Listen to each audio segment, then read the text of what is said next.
To the selfless Spartans, I love you all. To my good people, please join us. The Book of Proverbs, Proverbs 30, the wisdom of Agur. The words of Agur, the son of Jekeh, his utterance. This man declared to Ithiel and Ukal, surely I am more stupid than any man, and do not have the understanding of a man. I neither learned wisdom, nor have knowledge of the Holy One. Who has ascended into heaven, or descended? Who has gathered the wind in his fists? Who has bound the waters in a garment? Who has established all the ends of the earth? What is his name, and what is his son's name, if you know? Every word of God is pure. He is a shield to those who put their trust in him. Do not add to his words, lest he rebuke you and you be found a liar. Two things I request of you. Deprive me not before I die. Remove falsehood and lies far from me. Give me neither poverty nor riches. Feed me with the food allotted to me, lest I be full and deny you and say, who is the Lord? Or lest I be poor and steal and profane the name of my God. Do not malign a servant to his master, lest he curse you and you be found guilty. There is a generation that curses its father and does not bless its mother. There is a generation that is pure in its own eyes, yet is not washed from its filthiness. There is a generation, oh, how lofty are their eyes, and their eyelids are lifted up. There is a generation whose teeth are like swords, and whose fangs are like knives, to devour the poor from off the earth, and the needy from among men. The leech has two daughters. Give and give. There are three things that are never satisfied. Four never say, enough. The grave, the barren womb, the earth that is not satisfied with water, and the fire never says, enough. The eye that mocks his father and scorns obedience to his mother. The ravens of the valley will pick it out, and the young eagles will eat it. There are three things which are too wonderful for me. Yes, four which I do not understand. The way of an eagle in the air, the way of a serpent on a rock, the way of a ship in the midst of the sea, and the way of a man with a virgin. This is the way of an adulterous woman. She eats and wipes her mouth and says, I have done no wickedness. For three things the earth is perturbed.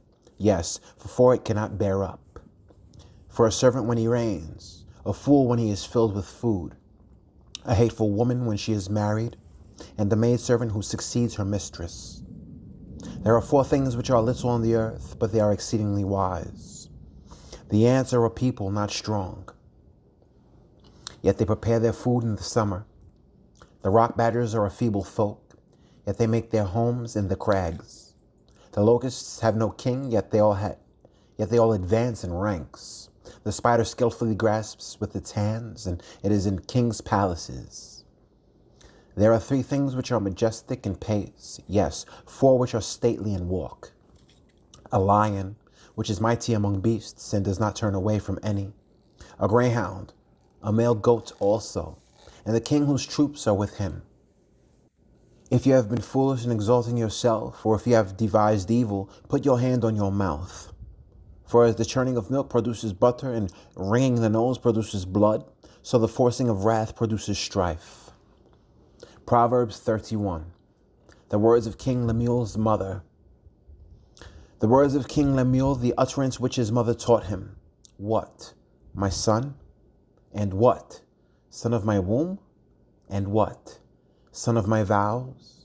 Do not give your strength to women, nor your ways to that which destroys kings. It is not for kings, O Lemuel. It is not for kings to drink wine, nor for princes intoxicating drink, lest they drink and forget the law and pervert the justice of all the afflicted. Give strong drink to him who is perishing, and wine to those who are bitter of heart. Let him drink and forget his poverty and remember his misery no more. Open your mouth for the speechless, and the cause of all who are appointed to die.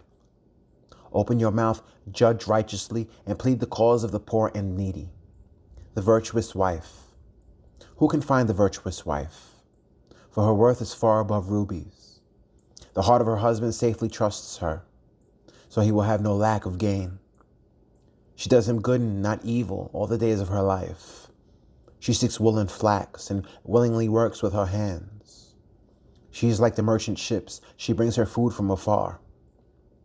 She also rises while it is yet night and provides food for her household and a portion for her maidservants. She considers a field and buys it. From her profits she plants a vineyard. She girds herself with strength and strengthens her arms. She perceives that her merchandise is good, and her lamp does not go out by night. She stretches out her hand to the distaff, and her hand holds the spindle. She extends her hand to the poor. Yes, she reaches out her hands to the needy. She is not afraid of snow for her household, for all her household is clothed with scarlet. She makes tapestry for herself. Her clothing is fine linen and purple. Her husband is known in the gates, when he sits among the elders of the land. She makes linen garments and sells them, and supplies sashes for the merchants. Strength and honor are her clothing. She shall rejoice in time to come. She opens her mouth with wisdom, and on her tongue is the law of kindness. She watches over the ways of her household and does not eat the bread of idleness. Her children rise up and call her blessed. Her husband also, and he praises her. Many daughters have done well, but you excel them all. Charm is deceitful and beauty is passing, but a woman who fears the Lord, she shall be praised. Give her of the fruit of her hands, and let her own works praise her in the gates.